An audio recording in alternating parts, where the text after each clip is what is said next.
پیغمبر علیہ السلام چې مدینه شریفه ته لاړ او مدینه کې د اسلام فضا ډیره خوره وه او اکثر خلک مسلمانان شوي، قسم دی دا د مدینه شریفه د هغه اسعد ابن زراره د هغه کور د هغه مدرسې برکت.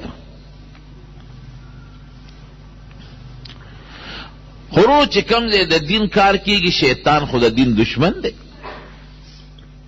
شیطان لګیا دی کوشش کوي څنګه علما محنت کوي چې دین خور شي او حافظان محنت کوي چې دین خور شي او قاریان خدمت کوي چې قرآن خدمت شي، هلته شیطان لګیا دی کوشش کوي چې دا دین خور نشي، د قرآن خدمت نشي او د پیغمبر علیه السلام راوړل شوی اسلام دا مغلوب شي، دا خور نشي.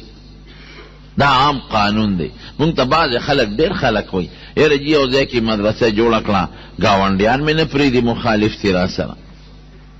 څوک وایي یاره قرآن شریف خیم او خلک مخالف دی. مخکې ورځو کې زما یو شاګرد و، وی یو کس دی زما یو مقتدي دی ته ورته نصیحت وکړم ولې، وی زه ماشومانو ته سبق خیم، وی هغه وایي چې دا مونږ د نفلو نه وباسئ. ما بیا راووس مې د خدای ظالمه خدای به دې راونیسي، دا څه کې وی دی په چغه چغه لګیا دی. نو مې قرآن خو بیا د چغو نه یادېږي. نفل خو پیغمبر علیه السلام فرمایي چې سړی دې کور کوي، سنت کور کوه. بیا مې پوه کړم په جبه به ګونګ چې سترګې به دې ړندې چې خدای به دې هلاک کړي، دا څه کې د قرآن مخالفت کې. بیا سم شو. نو چې څوک کوم ځای د دین خدمت کوي، شیطان لګیا دی دلته خو کافر نشته، د مسلمان په اړه کې د هغې نفرت اچوي، خلک بدګمانه کوي. نو دغه صحابو چې د اسعد ابن زراره رضی الله عنه په کور کې د دین کار شروع کړ، نو د مدینې په خلکو کې شیطان وسوسې پیدا کړې چې دا د مکې خلک راغلي دی او نوي دین خوری او زمونږ د پلار نیکه د زوړ مذهب بد وی. نو دار بني ساعده به ورته وی په مدینه شریفه کې د دوی د میټینګونو یو ځای، هغې کې میټینګ راوغوښته.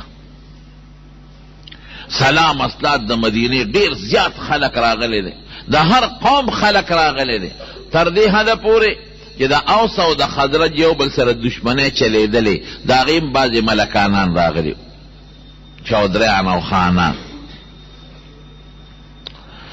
هلکه دې مدینې ته څه خلق د مکې نه راغلی دی او نوې عقیده خوری، د دې مخنیوی پکار دی.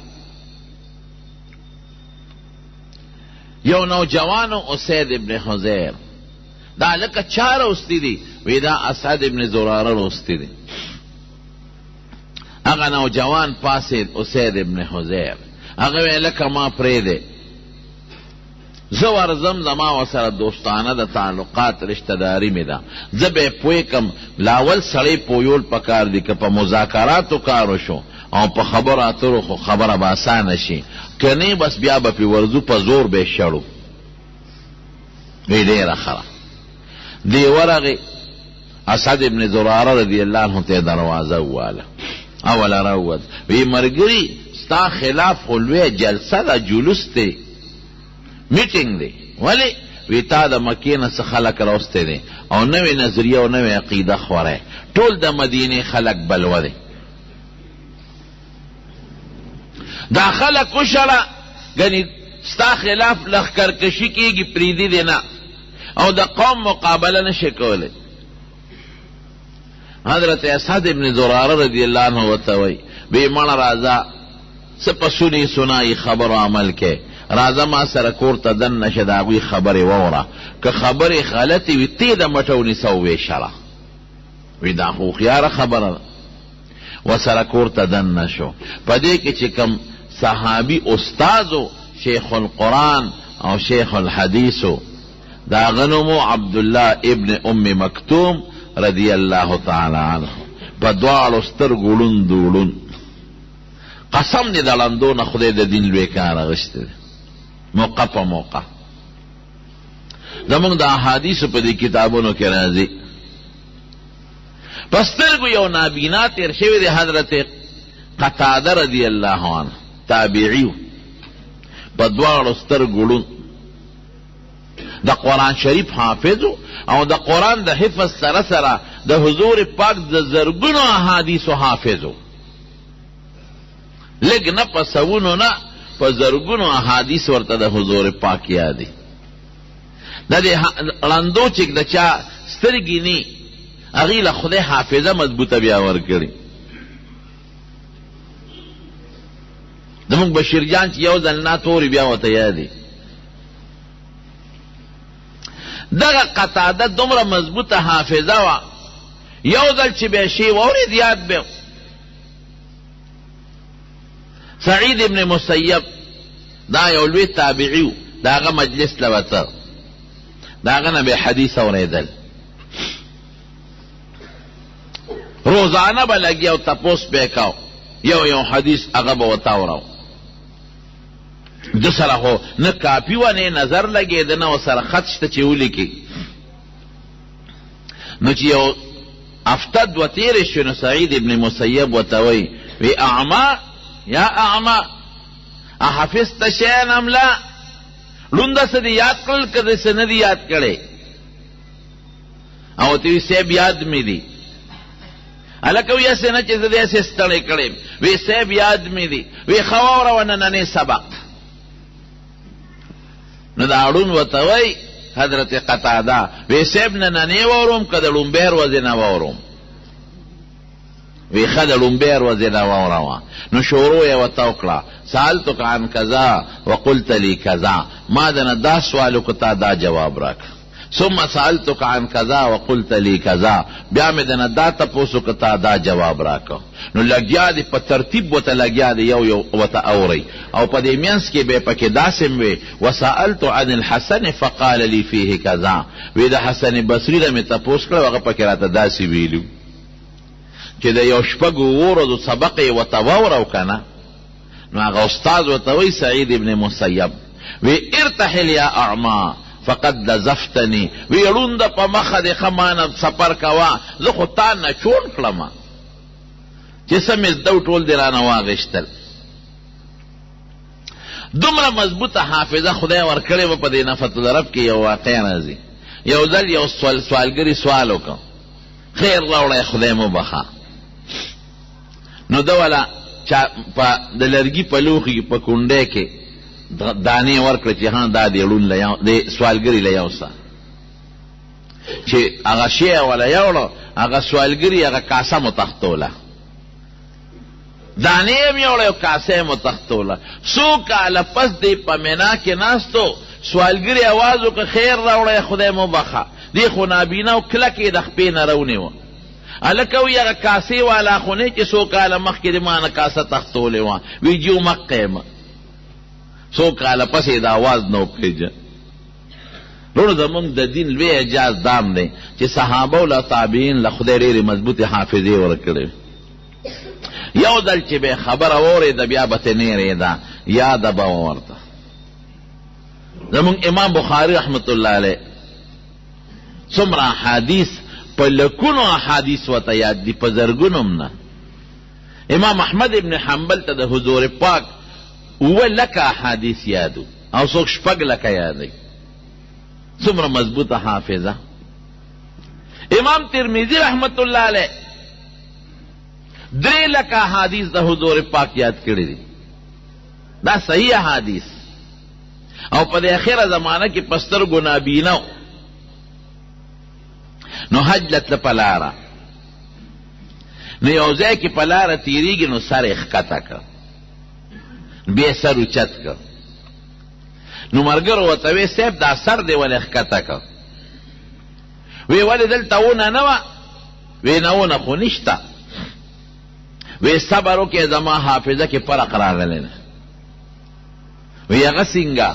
وی زه چې په سترګو جوړم او په دې لاره بتلم نو دلته د اونې یو خرام راښکته شوی و، نو چې څوک به په سورلی سوارو نو سر به یې ښکته کو، که سر به یې نه ښکته کو سر به یې هغه خرام سره لګېده. نو تاسو وی چې اوس دلته اونه نشته، نو ګمان کوم چې زما حافظه کې فرق راغلی دی. ګوره په سترګو ړوند دی، نابینا دی. نو چې د کلي د خلکو نه یې تپوس وکړه هغې وی وی پخوا دلته یې ونه وه او چې په سورلی به څوک سورو نو سر به یې ښکته کو، ګنې سر به یې جنګېده. نو څو کاله پس چې په سترګو نابینا و هغه ځای له ورسېد سر یې ښکته کړه. خدای پاک دغې خلکو له مضبوطې حافظې ورکړې ورو. دا د قرآن د پاره چې د قرآن خدمت پې وکړي او د حضور پاک د احادیثو خدمت پې وکړي. د خپلو اسونو نسبونه ورته یاد وو. مونږ ته د نیکه نه مخکې نسب نه دی یاد چې د نیکه د پلار څه نوم و او د نیکه د مور څه نوم و. هغوی ته دا پته وه چې زما دا اس د کمې اسپې بچی دی او هغه اس په د کمې اسپې لور ده او هغه اس په د چا د اسپې لور ده. دا به ورته په شلګونو نسبونه یاد وي. غټې غټې قصیدې به ورته یادې وي. دا حافظې خدای ورکړې. نو خدای په دین کې د نابیناو یو ځان لی سیخې ده. په سترګو ډېر نابینا تیر شوي دي چې هغوی د دین لوی خدمت کړی. چا د قرآن، چا د حضور پاک د مبارکو احادیثو او چا د فقه خدمت کړی دی. زمونږ لوی لوی فقها کرام په سترګو نابینا تیر شوي دي او هغوی په سوونو زرګونو مسلې د قرآن او د حدیث داشتې دي. نو دا عبدالله ابن ام مکتوم رضی الله عنه په سترګو نابینا دی او د هغې مدرسې شیخ القرآن دی، شیخ الحدیث دی، خلقو ته دین خواو. نو دا اسید ابن حضیر وردن نکر وی دته لغوندې سواوره وه، هغه ورته د قرآن شریف تلاوت وکړه. اسید ابن حضیر ورته غوږ کېښود چې تلاوت یې ختم که اسید ابن حضیر ته تپوس کوي وی دا تا چې ما ته ولوستل دا څه شی دی؟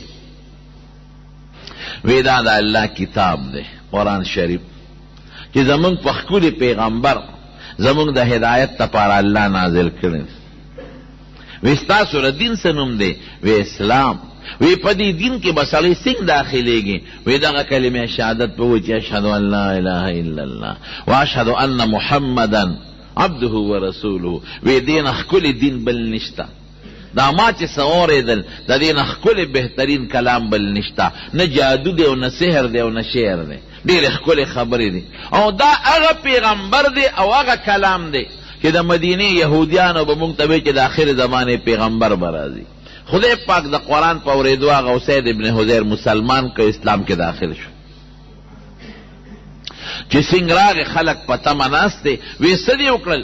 یاره وی دغه خو ډېر ښه خلک د شړلو خلک نه دی او ښکلې عقیدې ده او د دې پیغمبر هم رښتونی او دین هم رښتونی. وی زه خو یې ملګری شوم زه مسلمان شوم. اوهو وی نوجوان وی دوکې کړې پې نه شوې. هلک وی که نه چې کم پکې مشر سعد ابن عباده دا د خزرج قبیلې سردارو. دوی ودرېږي زه ورځم چا چې مدرسه جوړه کړې ده زما قریبي رشته دار دی. زی پویوم که پوی شو ښه ګنې زه به تاسو سره ولاړ یم او هغې سره نه ودرېږم. وی ډېره ښه ورغې دروازې وواله. اسد ابن زراره رضی الله عنه وله راووت.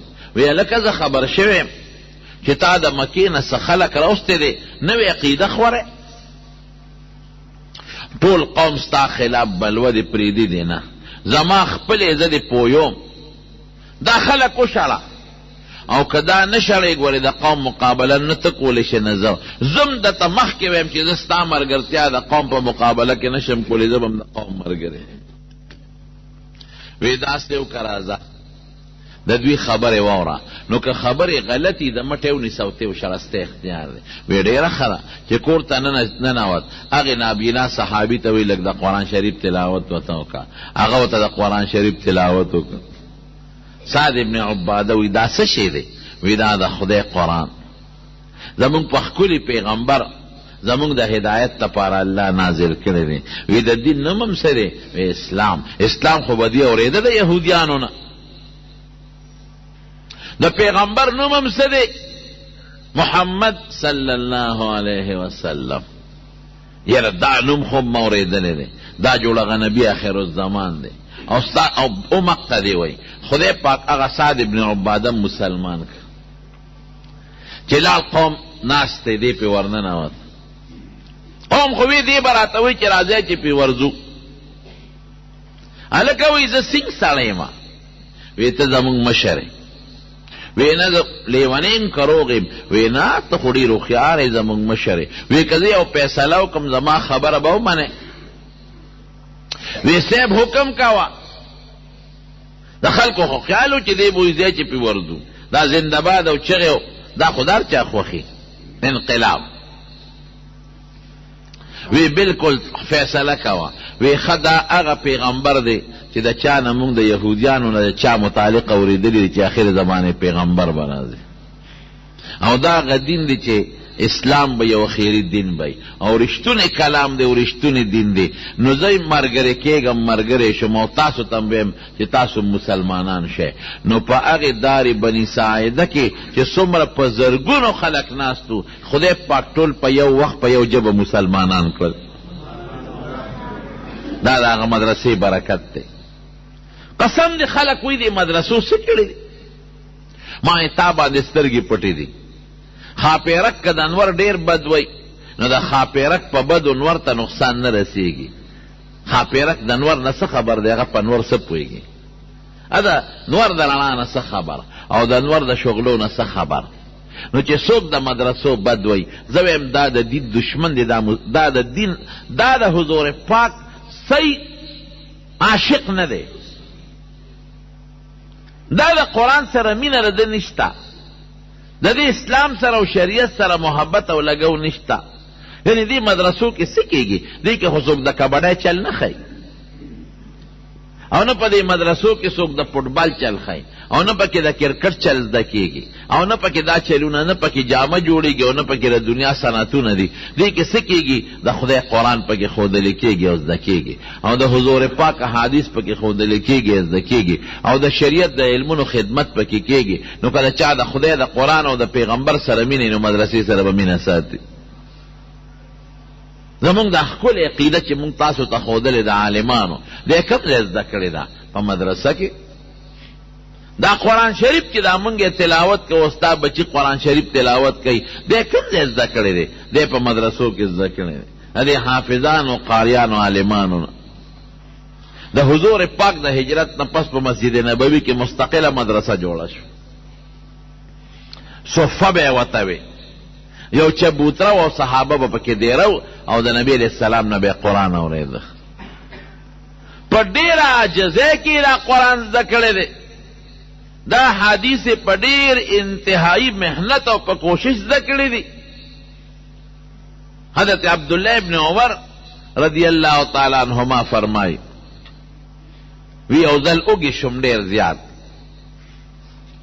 وی درک نه لګېد ډېر زیات اوږې وم داسې یو واقع حضرت علی صاحب تم پیښه ده عبدالله ابن عمر تم پیښه ده او حضرت علی رضی الله عنه تم پیښه ده وی ډېر زیات اوږې وم درک مې نه لګېد وی قسم دی انصارو به د کجورو غونچکونه راوړل او بره به په چت کې ویزان کړل او سپر و بره پې خټ هم نه وه چې باران به چې څڅېده به راباندې او د مدینې یخني په سخت ژمي کې دا سخته یخني ده نو یې مونږ به څه چل کوو وی زمونږ جامې به نه وې نو یو بل سره به ځان پیوس کړو چې په دې وجه زمونږ یو پوټې وجودونه ګرم شي او یې مونږ به د ګډه او د څاروي سرمن راواغېشته نو هغې کې به م په منځ کې سورې وکړو نو سر به م پکې وردن نه کړ او دې خېټه کې به م د کجورو په مزي باندې وتړه دقې باندې به زمونږ وجود ګرم شو نو چې خوله به شو نو هغې به بوی که او هغې کې وازګی دننه هغه وازګه به ویلې شوه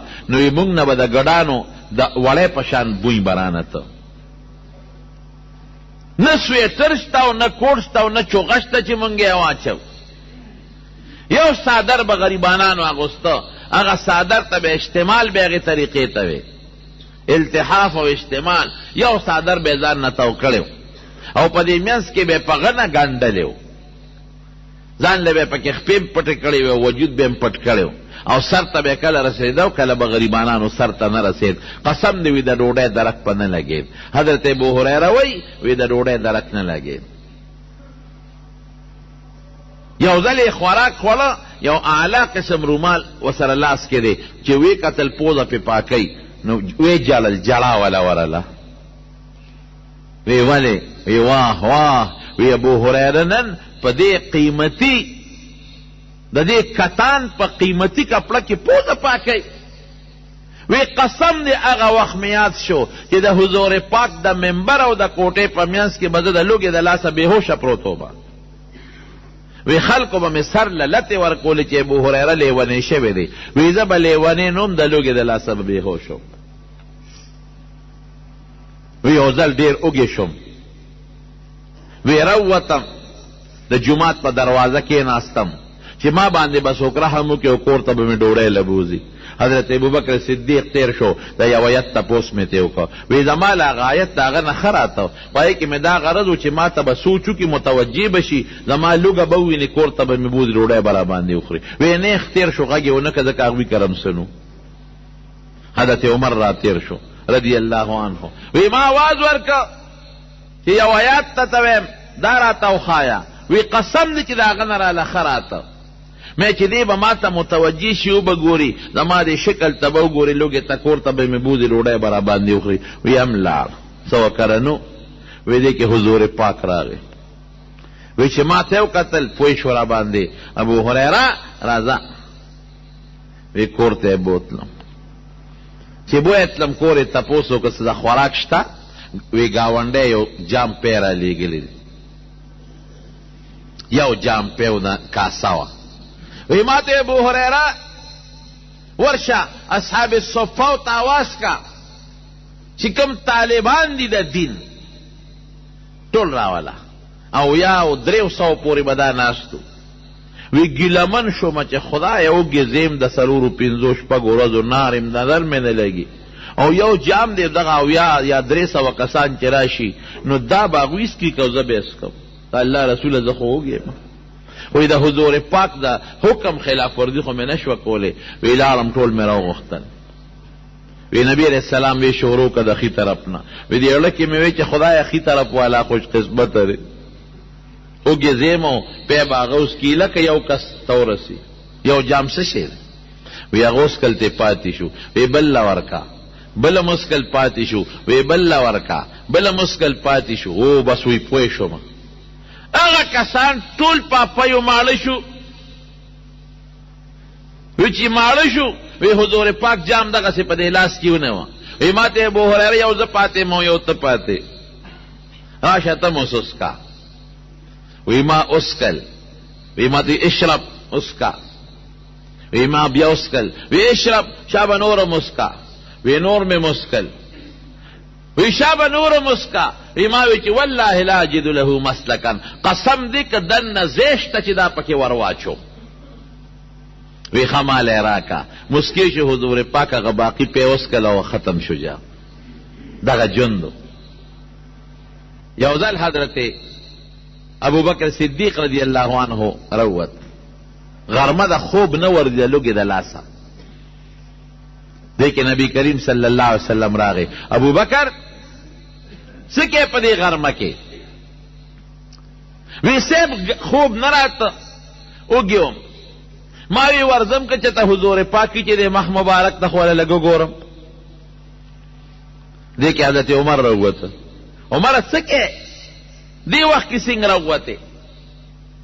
وی مې چې سیب وګیما لوګي راوستم. عمر خوب جذباتی و، لوګي راوستم او زر یې ورته لمنو چته کړه. وی سیب دا د کاڼې مې تړلی دی لوګي د لاسه. حضور پاک مسکی شو. وی عمره زه مو وګیما. لمن یې اوچته کړه نو 2 کاڼې تړلي. وی ځای چې ځو. په ترمذي شریف کې حدیث دی، یو صحابي حضرت ابو الهیثم رضی الله عنه د هغه باغ ته لاړل. چې د هغه باغ ته لاړل، په باغ کې نو بیبي یې په باغ کې وه، کور پکې اوسېدل. وی ملګری دې څه شو؟ وی هغه صاحب اوبه راوړي، د څکلو اوبه راوړي خوږې، ځکه د مدینې اوبه مالګیجنې هغې وخت کې اکثریت.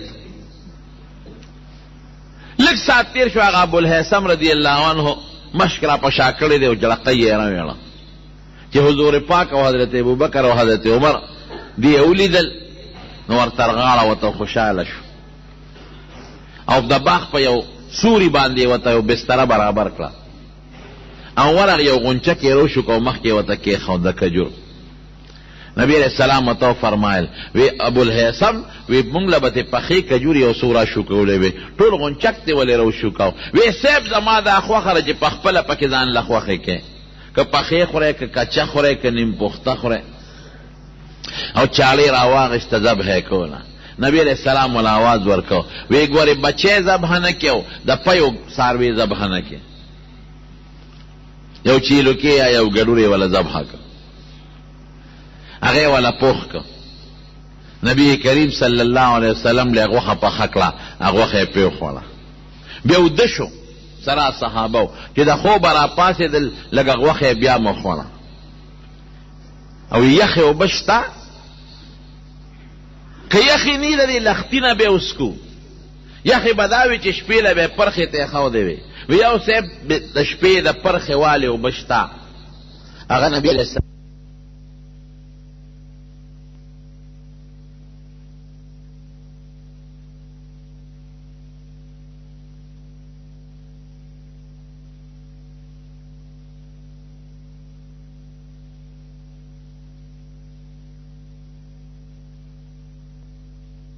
پس وته ډوډۍ ملاویږي غم پردی او د قیامت پر ورځ به تپوس کېږي ولې یخ سورې د ذل بارد خشته او یخې اوبه دي اعلی او ډوډۍ را باندې خدای پاک وخوړله زه کله سوچ کوم هغوی ته به په شپږم اوومه ورځ پس ډوډۍ میلاو شو به یې خوړه او د دې به رانه تپوس کېږي یو شی به موږ په یو وخت کې څومره څیزونه خورو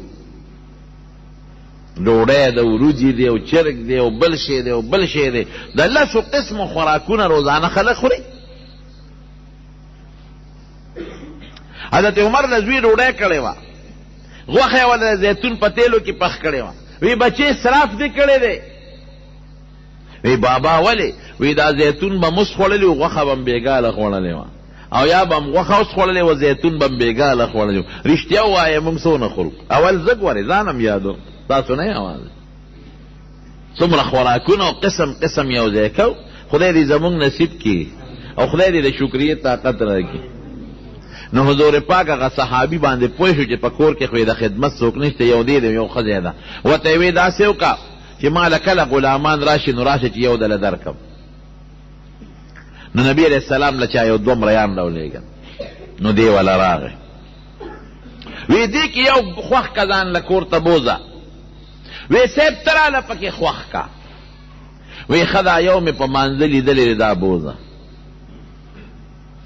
دا مې دله درکه خو ګورې خیر ورته ورسوه ښېګړه ورسره وکړه ظلم ورسره ونه کړي نو چې امرایې یې کور ته بوته څونه ورته خوشحاله و ځکه د خدمت یې بل څوک نو ښځې ته وی د الله رسول لاله دا یو مرایې راکړه وی سړیه څه وی راته یې وی چې خیر ورته ورسوه ښېګړه ورسره وکړه ګورې ظلم ورسره ونه کړي سړیا وی چې حضور پاک وی چې خیر ورته ورسوه د ټولو نه لوی خیر دا دی چې راځه چې ازادي کړو د خدای په نوم دا لوی خیر دی ښځه ورته څونه محتاجه وه خدمت ته او دې څونه وی ښځه خدای په نوم مزاد کړې زه په مخه دی ښه دا د صحابو جندو نبی علیه السلام ته خبر شو وی چې خدای پاک تا سره ښه کوي نو یې خشته مشیر او وزیر وله ورکړي دې ابوالهیثم له خدای ښه وزیر ورکړی دا د صحابو زندگی و نو حضرت عبدالله ابن عمر او بل روایت کې د علي صاحب نم داسې واقع منقوله ده یوګي شو ډېر زیات او نبی علیہ السلام کور ته لاړ مقام غنیمت وګڼله وی بار وتو وی یو یهودیو وی د هغه باغو د کجورو نو په هغه دیوال کې مې داسې نیغ نیغ ورکتل را باندې پیشو وی دروازه کولو کړه چې را دن نشه وی ورالم وی ما ته وی چې څه کې مزدوري کې وی ما ورته وی چې او وی خنو ما سره مزدوري شته خو که کولی شي وی ما چې وایه کوم وی یو قجوره او یو بورقه دې باغ ته اوبه راوباسه او یو قجوره به درکوم یو قجوره څه شي او بورقین داسې وړی نه وي د بخور جدا بورقي وي او د اوبه څکلو هغه د منګو ډکولو جدای وی شورو مې وکړه یو غټه بورقه به یې راکول او یو کجوره مې غشته یو څو کجورې مې وګټلې بورقه مې وغورځول او منډه مې کړې وی تو درېږه باندې سي وی نه پېژندم مې چې ولې وی دومره ارزانه مزدوري دې وکړه تا خو ما له ټول پټې اوبه کو په شپږو اوو کجورو دا څه کې خلک خو چې داسې مزدوریو کې محتاج وروستو جګړه کوي چې تا را باندې ډېر کار کړی شیشه به راکوه نو ته خو نیغ دې منډه کړې وی ما وی چې زما مقصد پیسه ګټل نه دي ډېر زیات اوږي وما اوبه مې مسکلې او کجورې په دې مې اوس ورځ دوه ګزاره کېږي او بنډه زه کوم چې زم حضور پاک کیدی شي د کوره روتي هسې نه صحابو ته درس ورکوي او ما نه څه حدیث پاتې نه شي. دا د مدرسو برکت. دا دین که مونږ ته رسېدلی دی قسم دی دا دغه مدرسو په برکت رسېدلی. دین په یونیورسټۍ کې نه زده کېږي، خفه کېږي ما. دین په کالج کې نه زده کېږي. دین که زده کېږي په دینی مدرسه کې زده کېږي. دین په دغه پول او په دغه جومات کې زده کېږي. قرآن دلته یادېږي، د پیغمبر د احادیثو خدمت دلته کېږي. مونځ خو ته دلته کې په جومات کې کې. نو د دین مدرسې دا ګورې د دین دپاره ډېر اهم څیز دی. زمونږ دارالعلوم دیوبند د یو انار د بوټي لاندې مدرسه جوړه شوه. ملا محمود مولانا قاسم نانوتوي رحمت الله علیه استاد دی، مشر دی. یو عام سړی راوست ملا محمود او یو ماشوم بچو محمود الحسن هغه یې ورته کېښاو. محمودین دي دواړه د انار د بوټي لاندې. وایي دته سبق شروع که، سبق یې ورته شروع که. د هغه چړي نه د هغه ماشوم بچي نه خدای پاک شیخ الهند مولانا محمود الحسن جوړ کو. دا برکت نه دی. دا مدرسې چېرته څوک کولی شي د غټې بلې ادارې ډایرکټر یا سیکرټري داسې کمالات کولی شي کوم چې خدای د مولانا قاسم نانوتوي او د شیخ الهند نه اخیستي دي. مولانا قاسم صاحب خوب لیدی لا ماشوم ورکوټې بچو. وی خوب وینم چې د بیت الله د پاسه ولاړ او د دې ګوتو نه او د دې ګروتونو نه مې چینې روانې دي او دنیا ته خورېږي. ماما یو مولانا عبدالسمیع رحمه الله هغه ته د دې خوب الوي وی ماماجي داسې خوب مې ولیده د دې څه تعبیر د بیت الله د پاسه ولاړ وی خوريه مبارک تشه تا نه به خدای د دې بیت الله د دین خدمت علی او ستانه به خدای د علم او د قرآن او د حدیثو چینی د دنیا ګوټ ګوټ ته رسوي. شیخ الهند غوندې شاګرد ولا خدای ورکه مولانا قاسم صاحب لا او شیخ الهند له خدای څوک ورکړل د مولانا اشرف علي تانوي رحمت الله علیه په شان شاګرد خدای ورکړ. د مولانا مفتی کفایت الله غوندې مفتی ولا خدای ورکړ. د مولانا حسین احمد مدنی غوندې شاګرد خدای ورکړ او د مولانا الیاس رحمت الله علیه غوندې شاګرد ولا خدای ورکړ. ورشو ګورئ نن د دنیا په ګوټ ګوټ کې د دین خدمتونه کېږي. دا نه دغې انار د بوټي د پوټینۍ مدرسې خدمت دی. د هغې برکت. وروڼو که موږ نن دا ښکلې کلمه وایو او دا خشته مونځ کوو او دا سر په دې ځمکه رب العالمین ته لګو او دا الله الله وایو دا ذکر کوو او دا ګریم دی او دا پټکیم دی او دې قبلې ته دې مخ دی او بچی دی مسلمانان دی ته مسلمانې. زما د قسم د الله په ذاتي دا د مدرسې برکت دی. ګور که تا ته مور په کور کې دننه دا څیزونه ښولي دي نو هغې به هم چې ته د مدرسې د ملا نه بالواسطه اورېدلي او که تا ته په جومات کې یا په سکول کې استاد دا څیزونه ښولي دي نو هغه به هم چې ته د جومات د ملا نه او د عالم نه اورېدلي هغه به مدرسه کې زده کړي. ستاسو په دې جومات کې څونه پوټینۍ مدرسه ده، بلډینګ خو نشته، دغه یو هلته حال دی یو دلته کې مدرسه ده او چې کوم استاد دی په سترګو نابینا تاسو به هم نه شمېرئ چې ستاسو په دې کلي کې او په دې محله کې څومره وړو ته د قرآن وښو. څونه د خدای دا د خدای نعمت دی که نه دی؟ ټول وایه الحمدلله. څومره خلک حافظان شو. ولې دې کې ستاسو د دې ټولې محلې د خلکو حصه ده. دا مو وایه تاسو ډېر مبارک خلک یې. څومره چې دا حافظان لګیا دي هلته ختمونه کوي او د هغوی شاګردان چلیږي او د قرآن تلاوتونه کېږي. هغې کې ستاسو د ټولې محلې د خلکو حصه ده. ځکه دې خو دلته تاسو سره خطیب دی د قرآن د قرآن درس دلته مخکې مونځ دلته خطابت کوي. نو بجلی بل تاسو ورکوي، جومات ولا تاسو جوړ کړی دی، درې ولا تاسو مهیا کړی دي او د دین خدمت کې وسره تاسو مدد کوي. نو چې څومره د قرآن خدمت دی کوي په دې کې ستاسو آخرت کې حصه ده او دنیا کې به ان شاء الله العزیز تاسو باندې د خدای رحمتونه نازلېږي. ځکه کوم ځای کې چې د قرآن خدمت کېږي او په کومه ځمکه د قرآن درس کېږي هغه ځمکه باندې د خدای غضب نه نازلېږي. د خدای خصوصي نعمت په هغه ځمکه ورېږي او د الله رحمتونه پرې ورېږي. نو دا اول لس کسان ماشومان زمارو دا په ناظره باندې فارغ شو او یو کس پکې حافظ جوړ شوی دی او حافظ صاحب ډېره زیاته خواریم کوي وی مونږ حفظ مسله لږه سخته کړې ده نور کله خو به دغه زیات کو لږه سختي ورسره کو نو که لږ هم فارغ شي خو چې مضبوط داسې حافظ جوړ شي چې هغه مضبوط ټیټ حافظ وي د عثمانزو الحمدلله زمونږ په دې وطن کې د خدای فضل دی د دین مدرسې ډېرې دي هر جومات کې مدرسه ده که هر جومات کې نه په دویم جومات کې مدرسه ده او په کورونو کې دننه د خدای فضل د قرآن شریف مدرسې دي زنانه درسونه کوي نارینه درسونه کوي نو خپل بچی را لېږئ په دې مدرسو کې دې لوړغو ته یې مه پرېږدئ ماشومان د مازدیګر وځي څوک فوټبال کوي او څوک کرکټ کوي او څوک څه کوي څوک څه کوي په قهر د خدای دا واړه ټول اخترې موبایلونه یې له پلاس کې نیولي دي 22 ماشوم به موبایل به ورسره په لاس کې هلکه توس په موبایل څه کې تا ته د موبایل څه ضرورت دی جنکو سره موبایل هلکانو سره موبایل ټول د خېط و خې نه خلک دې موبایل وویستل په سکول کې موبایل په کالج کې موبایل په لاره موبایل یو زنانه وی چې را خره چې دا موبایلونه راووتل پخوا به دې سړو مونږ ته کتل اوس دې مونږ خلاص شو سره یې ښکته کړي مې ته کوم ځای خلاص یې ځان نه خبرې په لاره به روانې ځان نه به نه خبر فوټو به یې د لیستي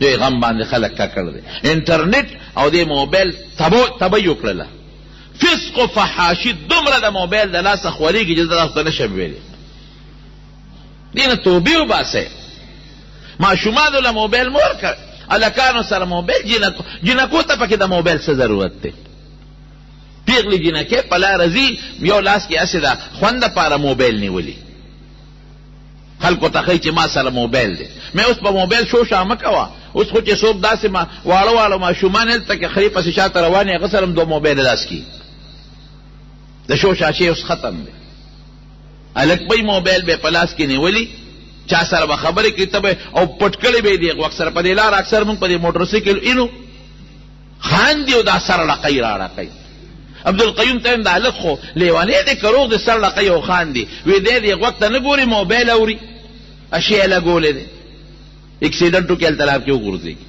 هلته قبر سره ناست دي سر یې پټ کړي مونږ وایو چې تر ملا صاحب نه پیر صاحب نه وظیفه اخیستې ده هغه چا سره 3 تار برابر کړي په موبایل پیکج یې لګولي جنې په مصله په کور کې ناست دی مور یې وایي مراقبه ده منځ کې چا سره لینډ سیده کړي دا راته ګورې حقیقت او رښتیا ویل ډېرې جنکې د موبایل د لاسه مټیزې لاړې ډېره لکان د موبایل د لاسه تباه شو تصویرونه ګوري ما یو ډرایور ما ته قصه کوله وي د دکان کې ناستو او د ډرالی شاته اوس یو بوډا سپین ګیرې دی دومره غټه ګیرې د شیخ الاسلام دومره غټه او بربن فلم ورته غږېږي ای بابا دا خدای ته وګوره ته په بربن فلم څه کې وی ځان مشغولومه خدای دې بې خو باسه شیخ الاسلام ځان مشغوله دا حل دی هغه سړی اوس هم په مرضو کې شته په سترګو خدای ړوند کو او بچی دی د رزق درکې نه لګي معشوم بچی دی نو خدای پې څه چلو کو اوس د سیمټو بوجې اوچتولې خوشي د نظر یې نه لګي نو ټرک ته لاندې ولاړي بل سړی بوجې د هغه په شیک دی او بل یې اوچته یې هلته ږدي هره ګناه کې به سره خدای ګزاره وکړي خو په فحاشۍ کې د سره نه کوي دا د موبایل د لاسه دا تاسو ته ویم چې دا ماشومان او زنانو له بالکل موبایل مو ورکوئ او دې ماشومانو له موبایل مو ورکوئ د خدای قرآن ته کښېنوئ چې د خدای قرآن زده کړي قسم په خدای دغه فایده ده ګورې کم بچی چې دا نن یې په ناظره قرآن زده کړی دی پلار به یې بل وخت په قبر کې پروتي دی به تلاوت کوي او د ثواب دا کمپیوټر به ورپسې چالو به او که ته قبر ته لاړو زوی د نه ګمراه پاتې شو او په فسق و فجور او په نشو تماشو د نه پاتې شو نو ته به قبر کې پروتې مزې چرچې به دې زوی کې کوتک به تا ته نیولي شکر وباسئ د خدای چې ستاسو په دې جومات کې د قرآن درس کېږي ټول وایي الحمدلله هغلته ستاسو په ګاونډ کې قاري صاحب زموږ حافظ عبدالحی صاحب لګیا دی هغه د قرآن درس کوي هلته بله جومات کې لګیا دی درس کېږي هلته بل کې درس کېږي هلته د علم خدمت کېږي ځای په ځای الحمدلله ستاسو په منځو کې غټې مدرسې او وړې مدرسې د قرآن شریف درسونه دي. دا د خدای فضل او کرم دي ستاسو په دې کلي.